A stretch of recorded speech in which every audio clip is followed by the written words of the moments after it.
Kto riadí VHO?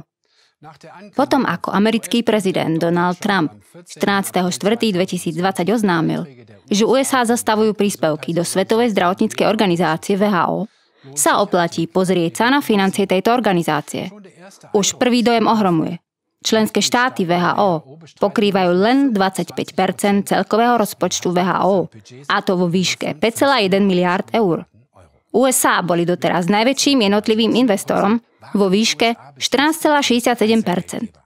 Po nich nasleduje nadácia Billa a Melindy Gates, na ktorú pripadá 9,76% rozpočtu.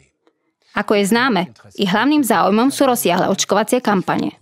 Tesne za ňou nasleduje z 8,39% Gavi Aliancia pre vakcíny. Túto alianciu založila nadácia Billa a Melindy Gates a ďalej organizácie VHO, UNICEF a Svetová banka a taktiež jednotliví prispievateľia a farmaceutické firmy, ktoré na vakcínach zarábajú miliardy. Okrem nich aj finančné kartely, ako napríklad Rockefellerov. Všetci títo súkromní prispievateľia sledujú svoje veľmi dobré vlastné dôvody, prečo VHO podporujú.